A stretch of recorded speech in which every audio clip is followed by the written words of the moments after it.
Shirley Temple described baby burlesques as a cynical exploitation of our childish innocence.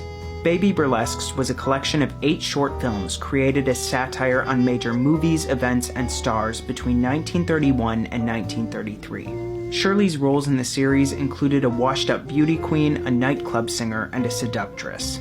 These films would show before the main attraction films, and the joke was that all the performers were under the age of 5, acting out scenes that were very racy and often racist. Many of the children employed in these films were pulled from Meglin's dance school in Hollywood, where director Charles Lamont noticed a resemblance to Mary Pickford and Shirley. If the children didn't behave on set, Shirley said there was a soundproof black box containing a block of ice. The children would be forced to spend time out locked in the box. They had to sit on the block of ice or stand near it. Shirley's mother dismissed stories of the black box and would force Shirley to work 12-hour days, whether sick or healthy. This video may be difficult for some people to watch, so only watch it if you can stomach it, but let's talk about the exploitation of Shirley Temple. I was inspired by the Max series Quiet on Set to launch a new series called The Darkness of Old Hollywood, where we would deep dive some of your favorite figures in movies and talk about the dark history and secrets behind them. Today we begin our deep dive with the exploitation of Shirley Temple. I recently found out that the producer behind The Wizard of Oz actually exposed himself to Shirley when she was just 11 years old. Shirley Temple is one of the most recognizable child stars of all time. If you don't know her from her many classic movies, then I'm sure you know her from the drink that is named after her. And as we can tell from the Quiet on Set documentary, Hollywood is not a safe place for children, and Shirley Temple was no exception. When Shirley Temple was 11 years old, she was fired from 20th Century Fox and moved over to MGM after a few flop films. And when she was just 11 years old, she went to have a private one-on-one meeting with Arthur Freed. He would eventually go on to work on films like Singing in the Rain and The Wizard of Oz, which, by the way, he will be getting his own deep dive, so follow if you're interested in that. And Shirley talked about this in her autobiography, Child Star, and it is very unsettling. Shirley said that this creep looked at her and said, "First we get rid of the baby fat, then new hair, teach you to belt a song, and some decent dancing." He then said, "I'll have something made for you. You'll be my new star." He said this while fumbling with some material on his lap before he stood up and exposed himself to Shirley. Shirley said in her book that she wasn't even 12 years old at the time, and that when he exposed himself, she let out a nervous laugh, and he got so angry he immediately told her to get out of his office. Another time when Shirley was 17 years old, she was meeting with David O. Selznick. But fortunately, Shirley was able to escape before anything bad could happen to her. These weren't the only counts of inappropriate behavior behind the scenes with Shirley when she was filming her movie Baby Burlesques. Yeah, you heard that right, and I'll be talking about that in part 2 of this. She said while filming this movie that if her or any other kids misbehaved, they would be put into something called the punishment box, which was a windowless booth. And in this windowless booth, these children would be forced to sit on a block of ice until they were told they were done. Shirley said she had to go into this booth multiple times, but fortunately didn't have any long-term damage from going inside. And beyond this horrific treatment behind the scenes, she was also exploited by fans and critics alike, and even had to do uncomfortable things on camera. I will be discussing all of this in part 2. Welcome back to part 2 of the exploitation of Shirley Temple. In my last video, I began telling you that Shirley was not only being exploited behind the scenes, but she was also being exploited in front of the camera and treated inappropriately by critics and fans alike. If you think that the kids in Hollywood today need more protection, imagine being a child star in the day of Shirley Temple, when there weren't even a lot of filming guidelines. What I am about to share with you is both shocking and disturbing. When Shirley was just 3 years old, she made her debut in a film series called The Baby Burlesques. In the short film that Shirley Temple made her film debut in, she was wearing a bra and playing a baby prostitute. When Shirley was just 6 years old, she became a household name in the movie Bright Eyes. In this movie, she sings a song called On the Good Ship Lollipop. In this movie, she is seen wearing a very short dress for someone who is her age, and she is seen dancing in a very questionable number with a bunch of men. The same thing happened again when she starred in the movie The Poor Little Rich Girl. Once again, she's in a very questionable number with a bunch of grown men. And as if the film studios were not exploiting her enough, the film critics took it a step further. Once again, what I am about to share with you is extremely disturbing. In one of the film reviews, one of the critics goes into creepy detail describing her rump. And in another review, they even talked about how she looked in her short skirt. When it came to her so-called fans and admirers, Shirley did not have it easy either. At one point, Shirley was receiving death threats, and there was even a rumor at one point that her curls weren't real and that she was wearing a wig, so people on the street would actually see her and pull her hair and yank it. Shirley Temple retired from acting at the age of 22, and you would think that after starring in so many movies and sacrificing her entire childhood to be a child star that she would have a huge cushion of money to fall back on, right? Wrong. Unfortunately for Shirley Temple, she was betrayed by the people she should have been able to trust the most. I will be talking about all of this in part 3. Welcome back to part 3 of the exploitation of Shirley Temple. In my last video, I was telling you that after the movie studios exploited her and the critics and fans were inappropriate with her, she then had to deal with the betrayal of a lifetime when she found out that she was completely broke because the people she should have been able to trust the most had spent all of her life savings. Before I get started, I just want to say that this will be part of an ongoing series I will be doing called The Darkness of Old Hollywood, and every week we will be discussing the darkness and secrets that took place during Hollywood's golden age.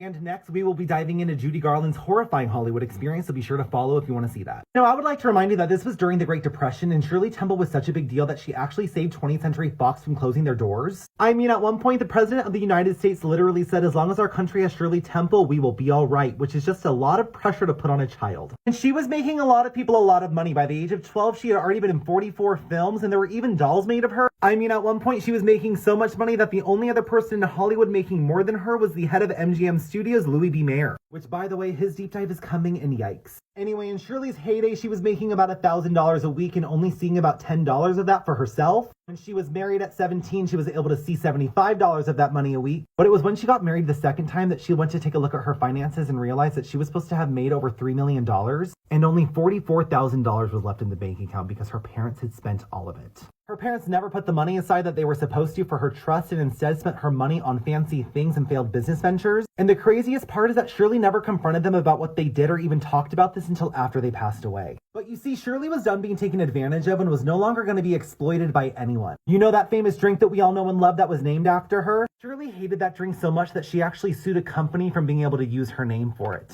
I will be discussing this in the fourth and final part.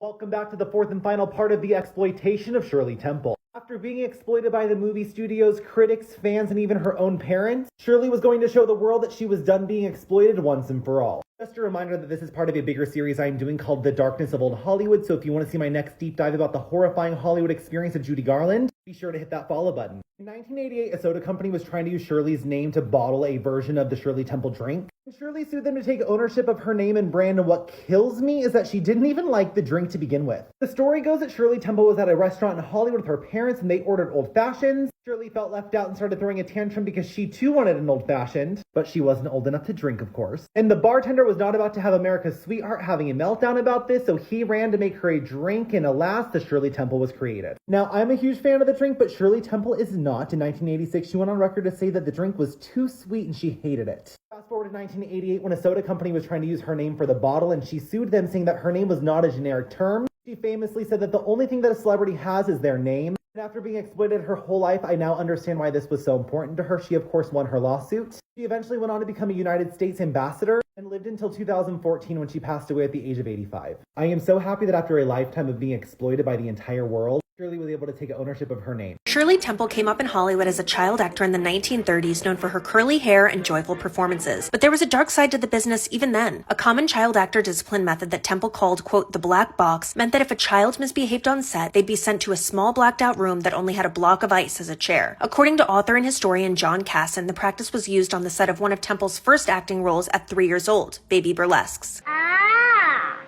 I'm expensive. An offending child was locked within this dark, cramped interior and either stood uncomfortably in the cold, humid air or had to sit on the ice. Those who told their parents about this torture were threatened with further punishment, he said. Temple detailed her experience with the black box in her 1988 autobiography, Child Star, saying, "So far as I can tell, the black box did no lasting damage to my psyche. Its lesson of life, however, was profound and unforgettable. Wasted time means wasted money means trouble." Temple later retired from acting at the age of 22 and went on to become the U.S. ambassador to Ghana and Czechoslovakia. As of today, there are 17 states that have no particular rules for child actors on set.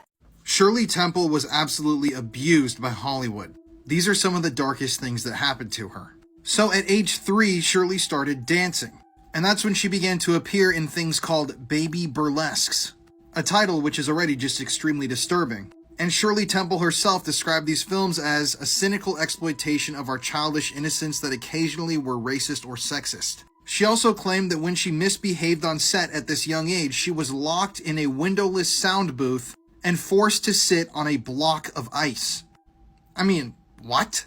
There was also a film role that she had when she was under 10 years old where she played a prostitute. And all you have to do is look at all of the clips and videos of these films that Shirley was in where she's kissing men, they're acting like they're in love with her. I mean, it's really disturbing stuff. When Shirley was 12 years old, she signed a contract with MGM Studios. And during her first visit to the studio, she met a producer named Arthur Freed. And according to Shirley, when she walked into his office for a private meeting, he unbuttoned his trousers. He then said, "I've got something here made especially for you." She then giggled nervously and the producer kicked her out of the office. This is a moment that she's talked about on shows like Larry King Live. Then, when Shirley was 17 years old, a producer tried to grape her. Apparently, the producer was David O. Selznick, an infamous old Hollywood guy.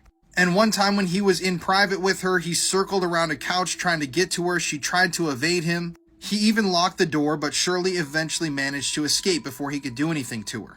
Keep in mind, she was still a minor at this time. She also talked many times about how producers and other people in Hollywood demanded that she sleep with them if she wanted to get a contract or be involved in a new production. And I'm sure that there were so many dark things that happened to her when she was younger that she never talked about, never wanted to bring up again, and things that have been forgotten with time. And this is just the tip of the iceberg. The Shirley Temple iceberg goes really, really deep.